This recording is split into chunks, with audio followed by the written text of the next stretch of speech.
ॐ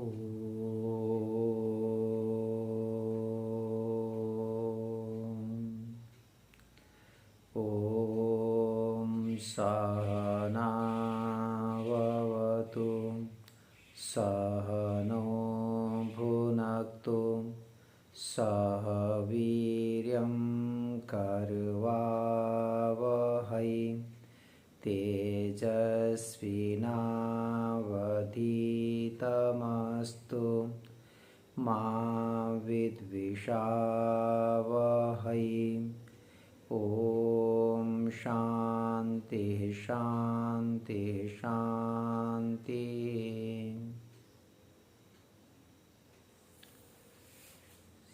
समादरणीय महान भाव, अभी हमारा इस समय ऋग्वेद आदि भाष्य भूमिका के पाठ हम चालू रखे हैं।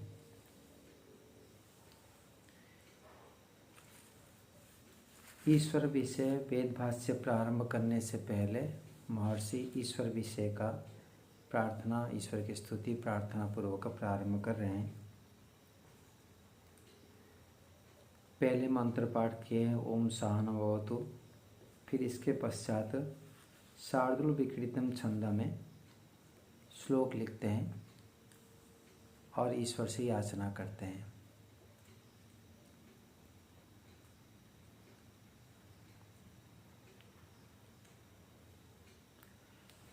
ब्रह्म अनंतम अनादि विश्वकुदजम सत्यम परम शाश्वतम विद्या यस्य सनातनी निगमभृते वैधर्म विध्वंसिनी वेदाख्या विमला हिता हि जगते निर्भयः सौभाग्यप्रदा तन्नत्वा निगमार्थ भाष्यमतिना भाष्यं तु तन्तन्यते।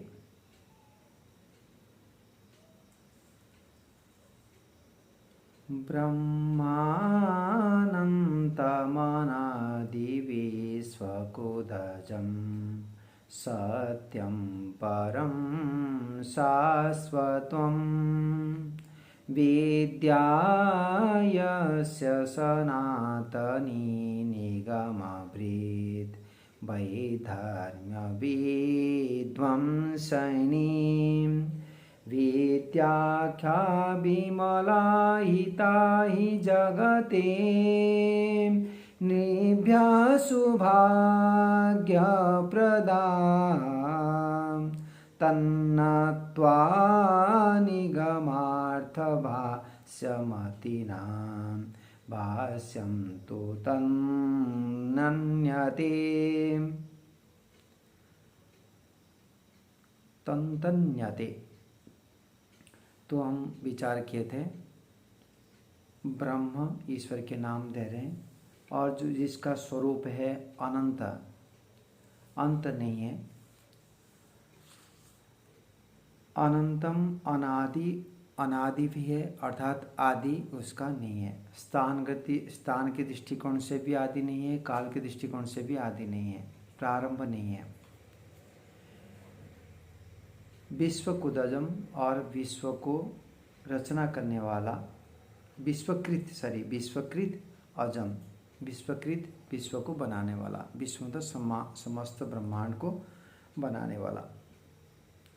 तो यहाँ पर हम विचार कर रहे थे, ईश्वर स्वयं अपने आप को बनाना वो संभव नहीं है, और जो आत्मा है, अनेक आत्मा है, उन आत्मा को भी उत्पन्न करने वाला ईश्वर नहीं है।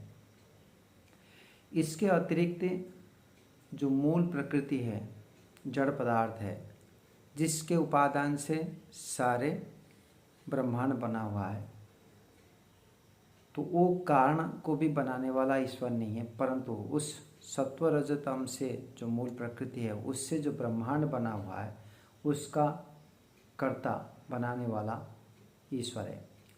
इस सूर्य की जो आकृति देने वाला, पृथ्वी की आकृति देने वाला, ऐसे ही इंद्रिय मन बुद्धि आदि की आकृति देने वाला अर्थात उनको बनाने वाला ईश्वर है।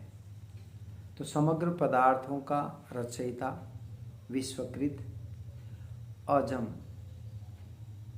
और मैं बताया था जो भी नए तत्पुरुष के हमारे वस्तु होता है, जानना होता है, उसके सत्ता को रखते हुए फिर उसके अभाव करते हुए हमको अनुभव करना होता है।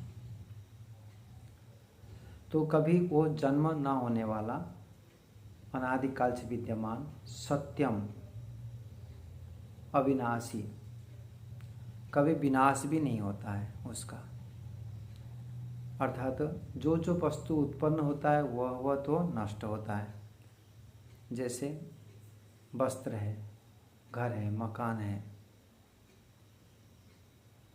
परंतु जो उत्पन्न नहीं हुआ है कभी, उसका नष्ट के कारण नहीं है। उत्पन्न नहीं हुआ है और सत्ता भी है, जैसे परमपिता परमात्मा, जैसे आत्मा है, तो वह अविनाशी है, विनाश होने वाला नहीं है। उसको विनाश भी करेगा कौन? तो ऐसे होने वाला भी नहीं है, सत्ता ही नहीं है तो जो विनाश हो सके। और टूटता नहीं है, उसमें कुछ घुल मिल नहीं सकता। जो टूट जाता है तो इसमें निश्चित में वो उत्पन्न हुआ है। ये पृथ्वी है, सूर्य है, उसमें भी टूट के प्रकाश आ रहा है सूर्य से। पृथ्वी से मिट्टी टूटता है तो निश्चित रूप में जो टूटता है तो उसको नष्ट किया जा सकता है, और जो नष्ट होता है तो कभी ना कभी बना हुआ है, तभी तो नष्ट हो पाएगा। तो यह सिद्धांत है। इसलिए ईश्वर ऐसी चीज़ नहीं है जो उसको कोई टुकड़ा टुकड़ा कर सकते हैं। कुछ सिद्धांत ऐसे आता है कि आत्मा जो है परमात्मा के अंश है। जैसे तरबूज के एक अंश होता है, ऐसे आत्मा भी ईश्वर के अंश है, ऐसा है ही नहीं। यदि ऐसे होता तो ईश्वर के जो गुण कर्म स्वभाव है, उस गुण कर्म स्वभाव भी आत्मा के अंदर में होना चाहिए। तो उसी प्रकार से भी नहीं है। तो आत्मा की सत्ता अलग और ईश्वर की सत्ता अलग, और यहाँ पर अविनाशी है, उसका नष्ट भी नहीं हो सकता, ये भी है। परम शाश्वतम, ये सब ईश्वर का परम शाश्वतम सत्ता वाला है, पूर्व से विद्यमान है। विद्या यस्य सनातनी, जिसका विद्या सनातनी आरंभ से विद्यमान है। यहाँ सनातनी का अर्थ कभी ना कभी प्रारंभ हुआ है ऐसा नहीं है, तो पहले से ही विद्यमान है। तो ईश्वर के पास में जो जानकारियाँ हैं, जो ज्ञान है, उसको कोई दिया नहीं है। उनका स्वभाव ही सर्वज्ञ है, स्वभाव से ही वो पूर्ण है ज्ञान के। तो इसी कारण से विद्या जिसका सनातनी है, उस ईश्वर जो निगम कहते हैं वेद को, श्रुति भी कहते हैं वेद को, ऐसे निगम भी वेद को कहते हैं। निगमभृत अर्थात जो वेद को धारण किया है। वेद जो विद्याओं का भंडार है, तो इन विद्याओं का जो भंडार ग्रंथ है वेद, उसको धारण करने वाला ईश्वर है। तो निगमभृत विधर्म विध्वंसनी, जो वैधर्म है अर्थात धर्म के विरुद्ध बातें हैं, उसको नष्ट करने वाला, नष्ट कराने वाला ईश्वर है। अर्थात वेद के माध्यम से जो ज्ञान प्रदान करते हैं, इससे जो अधर्म कार्य करते हैं, विधर्म का नाश को करने वाली ये विधर्म विध्वंसिनी, तो ये सारे ईश्वर के विशेषण को बताते हैं। आगे बताते हैं, वेद आख्या विमला हिता, वेद जिसका नाम है, जिस ग्रंथों का भी भाष्य करना जा रहे हैं, तो वेद नामक जो ग्रंथ है उसका भी स्वामी कौन है? ईश्वर है। वो पहले बता दिए, निगम को धारण करने वाले। और जो वेद आख्या है, वेद नामक ग्रंथ है, उसका विमला अर्थात पवित्र है। हिता ही जगत है, जो कि जगत में हितकारक है, अर्थात जगत के लिए वो हितकारक है। हिता ही जगते। निर्भय सौभाग्य प्रदाह, और निर्भय मनुष्यों के लिए जो सौभाग्य को प्रदान करने वाला, सौभाग्य प्रदा। भाग्य किसको कहते हैं? जो हम प्रायतः समझते हैं कि हमारे किए हुए कर्मों का जो संचय है वो भाग्य है और उसको फलप्रद होता है हमारे, तो ये तो है ही। परंतु यहाँ पर जो सुभाग्य मतलब उत्तम कर्मों को, उत्तम कर्म है ये, और उत्तम कर्मों को देने वाला, प्रदान करने वाला कौन? वेद। जैसे ज्ञान प्राप्त करते हैं उसी आधार पर विचार करते हैं, उसी प्रकार से शारीरिक, मानसिक और वाचनिक कर्म करते हैं। तो यदि ज्ञान ही हमारा पवित्र हो जाए तो कर्म भी पवित्र हो जाएगा। कर्म पवित्र होते ही हमारे कर्म का फल भी पवित्रदायक मिलेगा। महर्षि दयानंद सरस्वती सत्यार्थ प्रकाश में लिखते हैं, धर्म से ही सुख होता है, नवम समलास में। तो इससे स्पष्ट होता है कि हम जितने जितने जो व्यक्ति धर्म आचरण करता है, धर्माचरण मतलब पूजा पाठ केवल मात्र नहीं है, ईश्वर के आदेश को पालन करना वह धर्म है। अपनी योग्यता के आधार पर ईश्वरीय कर्मों को करना, अर्थात ईश्वर के आदेश अनुसार कर्म को करना, यह धर्म है जो वेद में है। क्या धर्म है क्या अधर्म है वहाँ वेद में कथन है। मनुस्मृति में आता है, वेदो खिलो धर्म मूलम। जो धर्म का जो है मूल है, जो कारण है, बीज है, वो वेद में है। अर्थात वेद का निर्देश को जो जो पालन करते हैं वही धर्म है। तो उन धर्मों के आचरण से हमको सुख मिलता है, अर्थात हमारा भाग्य पवित्र बन जाता है। तो जो संचित कर्म होता है उन कर्मों का संचित का फल रूप में हमको प्रदान होता है। तो यहाँ पर सुभाग्य प्रदा, उस वेद के ज्ञान ही हमारे भाग्य को सु करा देता है, अर्थात सुंदर करा देता है, शोभनीय करा देता है, सुभाग्य को प्रदान करने वाला वेद। तो वेदाख्या विमला हिता, हिता ही जगते। जो वेद नामक ग्रंथ है वो पवित्र है और जगत के लिए हितकारी है, और मनुष्य मात्र से, मनुष्य के लिए नृ का निर्भय हो गया, चतुर्थी व्यक्ति, मनुष्य के लिए सौभाग्य प्रदा है, भाग्य को प्रदान करने वाला है उसको, जिन्हें वेद का रचना किए। तन्नत्वा, नत्वा मतलब नमस्कार करता हूँ समर्पित भाव से, उसको समर्पित करते हुए। निगमा अर्थ भाष्यम अतिना, यहाँ पर स्वयं निगम वही वेद को कहते हैं। निगम के अर्थ और भाष्य, निगम अर्थात वेद का अर्थ और भाष्य करने के लिए जो मैं जा रहा हूँ। भाष्यम तु तंतन्यते, तंतन्यते अर्थात क्रियते। तो जो वेद के भाष्य के मैं कर रहा हूँ, भाष्यम तो इसका अर्थ को मैं जानते हुए, निगम अर्थ भाष्य मतिना, मतिना मतलब मति वाला। तो अर्थात मेरे बुद्धि में उस निगम के अर्थात वेद के अर्थ के भाष्य को करने वाला मति वाला मैं, भाष्यम तु तन्यते, तंतन्यते अर्थात क्रियते, मैं उस भाष्य को मैं करना चाह रहा हूँ। ये कर्म वाच्य में बता दिया गया। तो महर्षि दयानंद जी इसका अर्थ क्या लिखे हैं?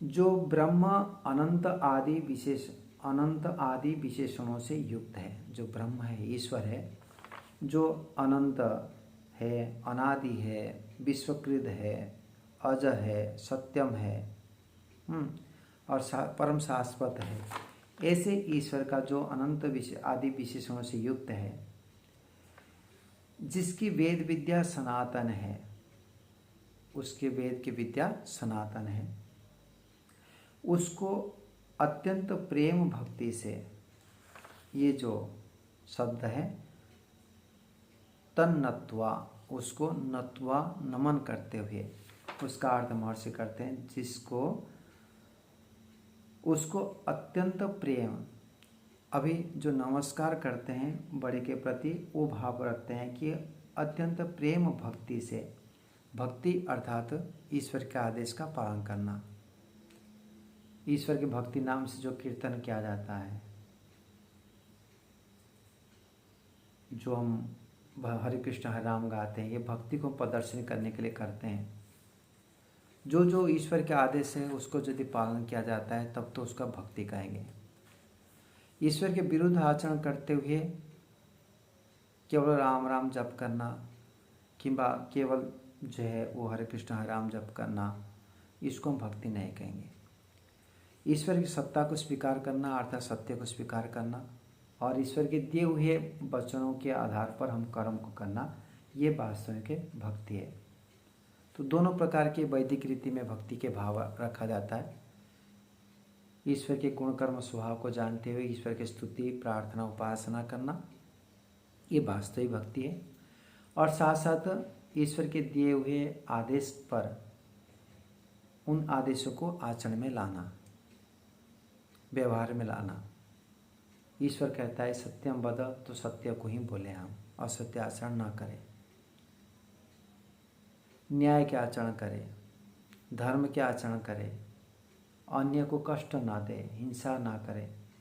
तो इस प्रकार से जितने भी यम नियम का आचरण करना, धृति क्षमा दमोस्तयम, ये सारे इन सभी प्रकार के उत्तम कर्म को करना, धर्माचरण करना, ये ईश्वर के आदेश है। ये आचरण विद्या भी करना भक्ति है। जैसे कि पिताजी के भक्ति हम करते हैं, पिताजी को पहले पिताजी मानते हैं, फिर पिताजी के जो निर्देश है, नियम है, अनुशासन है, उन अनुशासन के आधार पर अपने जीवन को संचालित करते हैं, चलाते हैं। वो जैसे बताते हैं वैसे करते हैं, तब कहते हैं कि ये पितृभक्त है। ना पिताजी को हम पास में रखते हैं, उनको आरती लगाते हैं, धूप लगाते हैं, ऐसे तो नहीं किया जाता है ना। ऐसे करने वाले व्यक्ति को भी पितृभक्त नहीं कहते हैं। पितृभक्त तब कहते हैं कि उनके आदेश अनुसार उनके जो इच्छा है, कामना है, उन कामनाओं को पूर्ण करना। तो ईश्वर की कामना तो यही है कि संतान जो है, जो जीवात्मा है, वो श्रेष्ठ बने, महान बने, मोक्ष की ओर चले, एक दूसरे के प्रति प्रेम व्यवहार करें, संगठित रहे, अधिक से अधिक समाज के व्यक्तियों प्रति सहयोग की भावना रखें। तो अपने अपनी योग्यता के आधार पर एक शूद्र व्यक्ति है तो उस प्रकार से कर्म करता है समाज के लिए, एक वैश्य व्यक्ति है आर्थिक स्थिति को मजबूत करने के लिए कर्म करता है, एक क्षेत्रीय व्यक्ति है देश के नियम कानून को, न्याय को संभालने के लिए प्रयास करता है, ऐसे ही ब्राह्मण व्यक्ति है तो विद्या की रक्षा करने के लिए प्रयास करता है, एक सन्यासी व्यक्ति है जो धर्म के आचरण को करता है और आचरण करवाता है। ऐसे ही धर्म अर्थात वहाँ पर तो निष्काम कर्म आदि के भाव, जो ईश्वर के भक्ति जिसको कहते हैं, उसके ही अर्थ में बताना जा रहा हूँ कि उस अनंत प्रेम भक्ति से मैं नमस्कार करके, ऋषि स्वयं कहते हैं, मैं नमस्कार करके इस वेद भाष्य के बनाने का प्रारंभ करता हूँ। तो ये से हमको यह नीति शिक्षा मिलता है कि हम जो भी कार्य प्रारंभ करें उस कार्य से पहले हम ईश्वर के स्तुति प्रार्थना उपासना करें। कोई भी कार्य हम संपादित करते हैं, झाड़ू लगाते हैं, सुबह उठ के हम दैनंदिन कार्य आरंभ करते हैं तो ओम को ओम उच्चारण करके जागे और ईश्वर के ओम का उच्चारण के साथ ईश्वर के गुणगान को करते हुए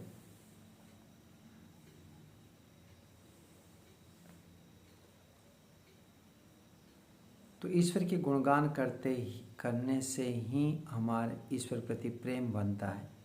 उस प्रेम से हम ईश्वर प्रति समर्पित रहते हैं और उन ईश्वर के समर्पित भाव से जब जब हम ईश्वर की प्रार्थना करते हैं कि स्तुति करते हैं तो ईश्वर प्रति प्रेम और समर्पण भावना से उनके गुणों को धारण करने का सामर्थ्य बनता है। तो इसीलिए भक्ति करना अनिवार्य है। तो जो भी कार्य शुभ कार्य करते हैं उससे पहले ईश्वर की यदि हम स्तुति प्रार्थना करते हैं तो वो कार्य ईश्वर के सहयोग से, ईश्वर की कृपा से संपन्न होता है। क्योंकि हम ईश्वराधीन हैं। जैसे कि पिताजी कहे कि पिताजी बेटा जाके आप दुकान में जाना और ये कार्य करके ले आना, कि आप पड़ोसी की जाना इस कार्य को कर लेना। तो जब वो उनके आदेश अनुसार पड़ोसी के पास जाते हैं और उनके कार्य को संपादित कर लेते हैं तो पिताजी खुश होते हैं। और पिताजी के सामने हम हमारे योग्यता को आगे बढ़ा दिए, हमारे सामर्थ्य अधिक हो गया।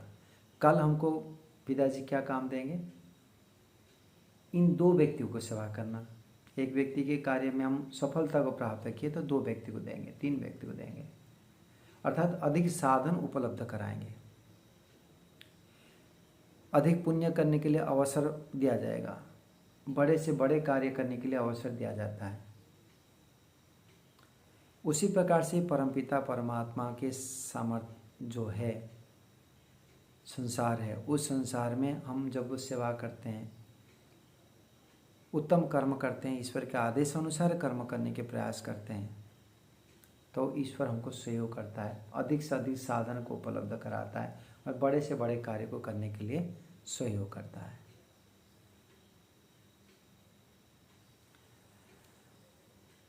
आगे दूसरे श्लोक लेते हैं।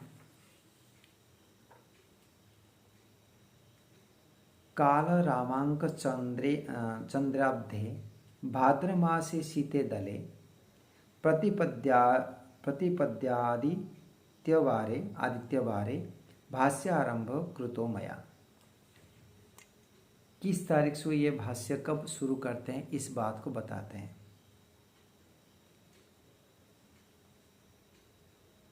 ये भी श्लोक है, जैसे हम गीता के पाठ करते हैं उस प्रकार से भी चल जाएगा। काल रामंक चंद्राब्धे भाद्रमासे शीते दले प्रतिपद्यादित्यवारे भाष्यारंभ कृतो मया। अभी अब्ध मतलब काल और वर्ष जो होता है, और जब उस संस्कृत में काल को वर्णन किया जाता है अंक के आधार पर शब्दों को रखते हैं, तब वो जैसे कि इसका अभी जो काल अब्द कहेंगे ये 1933 विक्रमाब्द को बताना चाहते हैं। तो 1933 को कहने से 1933, तब जब उसका वर्णन किया जाएगा तब वो 3 को बताने के लिए पहले रखेंगे, फिर बाद में 3, फिर बाद में 9, फिर बाद में 1, उसका विपरीत दिशा में बताया जाता है। तो यहाँ पर काल 3 के नाम से काल कहा गया। ये गीत आकार में, श्लोक आकार में इसको वर्णन कर रहे हैं। तो काल को 3 को रखें, फिर राम को 3 को रखा गया और अंक को 9 रखा गया, चंद्र को 1 रखा गया। हो गया 3 3 1 9 9 1, उसको उल्टा कर दे तो 1 9 3 3 1933। काल 3 प्रकार के काल है, वर्तमान काल, भूतकाल, भविष्यत काल। तो इस 3 काल को लिए। ऐसे राम 3 प्रकार के, परशुराम, दशरथ वाला राम, और एक राम कौन सा, परशुराम और दशरथ वाला राम, और एक राम है ना आचार्य जी, आत्मा जी। राम 3 प्रकार क्या क्या है आत्मा जी? राम 3 प्रकार के क्या, मैं भूल रहा हूँ। एक परशुराम, बलराम एक है, बलराम। तो ये राम को 3 बता दिए। फिर अंक 1 से 9, तो इसलिए 9 अंक हो गया। चंद्रमा 1 है, तो ऐसे ही 1933 अब्धे वर्षों में, भाद्र मास से भाद्रपद मास में, शीते दले, कृष्ण पक्ष एक होता है, दले मतलब पक्ष, और एक शुक्ल पक्ष होता है। तो शीते मतलब पवित्र, जो शुक्ल पक्ष में, तो शीते दले अर्थात शुक्ल पक्ष में, प्रतिपद्या आदित्यवास, प्रतिपदा तिथि, और आदित्यवास मतलब रविवास। भाष्य आरंभ कृतो मया, भाष्य का प्रारंभ मेरे द्वारा कृतो कर रहा हूँ, कृता मया। महर्षि इसका अर्थ लिखते हैं, विक्रम के संवत 1933 से भाद्र मास के शुक्ल पक्ष के प्रतिपदा रविवार के दिन इस वेद भाष्य का आरंभ मैंने किया है। चैत्र मास शुक्ल प्रतिपदा को वर्ष आरंभ माना जाता है। चैत्र मास के शुक्ल प्रतिपदा को वहाँ पर वैक्रम संवत व सृष्टि संवत का परिवर्तन होता है। चैत्र वैशाख आदि होते हुए भाद्रपद मास, और जो विक्रम संवत है 1933 है, जैसे अभी साल कौन सा है, ख्रीष्टाब्द कौन सा है, 2021, और वैक्रमाब्द है ये कितने चल रहा है वैक्रमाब्द, अभी 2078 78। तो 78 मतलब विक्रमाब्द वहाँ पर कितने साल डिफरेंस हो गए, 56 साल। तो 56 साल के अंतर रहता है। तो उसी प्रकार से ये हमारा हो जाएगा 1933 भाद्र मास, मतलब 76 हो गए। 1876 महर्षि दयानंद सरस्वती 1875 में आर्य समाज बनाए और वेद भाष्य के आरंभ करते हैं 1876 में। भाद्र मास इस लगभग नवंबर महीना होगा। तो उसी प्रकार से यहाँ पर वैक्रम संवत के हिसाब से महर्षि लिखते हैं कि वैक्रम के संवत 1933 भाद्र मास के शुक्ल पक्ष के प्रतिपदा रविवार के दिन इस वेद भाष्य का प्रारंभ मैंने किया। आपको ये प्रश्न उठता होगा कि महर्षि दयानंद सरस्वती यहाँ पर संस्कृत श्लोक आकार में लिखे हैं और यहाँ पर आर्य भाषा में लिखे हैं। तो कुछ विद्वान के मत है कि ये जो आर्य भाषा में लिखा हुआ है वो सारे महर्षि दयानंद जी का नहीं है। तो ये बातों को भी हम स्वीकार करने योग्य है। कई हिंदी भाष्य में जो आर्य भाषा में लिखा हुआ है उसको महर्षि दयानंद जी भी लिखे हैं, और कुछ महर्षि दयानंद जी का अतिरिक्त के हस्तलिपि में भी उपलब्ध हो रही है। इसका मतलब नहीं है कि महर्षि दयानंद जी संस्कृत में केवल किए हैं, ऐसा भी नहीं है, क्योंकि हिंदी आर्य भाषा में लेख भी महर्षि दयानंद जी का हस्तलिपि से उपलब्ध है जो विद्वान लोग लिखते हैं। तो इसका मतलब हो गया कि कुछ तो महर्षि दयानंद जी सरस्वती अपने आर्य भाषा में लिखे हुए हैं और कुछ विद्वान लिखे हुए हैं। और उस विद्वान को अभी प्रश्न यहाँ पर तो होता है कि एक व्यक्ति बोल रहे हैं, दूसरे विद्वान उसको जैसे बोल रहे हैं उस प्रकार से लिख रहे हैं। और एक प्रकार के होता है कि ये संस्कृत लिख के दे दिए, भाई इस संस्कृत में लिख लिया, इसको आर्य भाषा में लिख ले। तो ये क्या किए वो तो महर्षि जाने, परंतु ये निश्चित है कि लिखने वाले लिखे हुए हैं। परंतु महर्षि दयानंद सरस्वती के नाम से इस पुस्तक की रचना महर्षि के समय में ही हुआ है। इसी कारण से इस ग्रंथ में महर्षि दयानंद जी के नाम से होने के कारण से वो सारे को सारे वो स्वयं निरीक्षण करते हुए ही प्रकाशित किए हुए हैं। तो हम पूर्ण विश्वास करना चाहिए ये महर्षि दयानंद जी के ही लेख है। तो कुछ जो संस्कृत वाक्य में जैसे कि यहाँ जो ब्रह्म अनंत आदि विशेषण से युक्त, तो अनेक गुणों को संस्कृत भाषा में लिखा गया, यहाँ पर एक लिखते हुए समाप्त कर लिए। ऐसे आपको आगे भी कहीं कहीं संस्कृत में छोटा होगा, आर्य भाषा में बड़ा होगा, विस्तार भावार्थ होगा, और कहीं कहीं भावार्थ कम रहेगा, संस्कृत भाग बड़ा रहेगा। इसलिए हम दोनों भाग को समझने के प्रयास करेंगे। जितने भी शब्द हैं उन शब्दों के महर्षि के जो उद्देश्य है, लक्ष्य है, तात्पर्य, उसको समझने के प्रयास करते रहेंगे। तो आज ये 2 श्लोक हुआ, आगे और बढ़ाएंगे। इतने कहते वाणी को विराम देता हूँ। सबको धन्यवाद। ओम सर्वेभ्यो नमः। नमस्ते जी। ओम।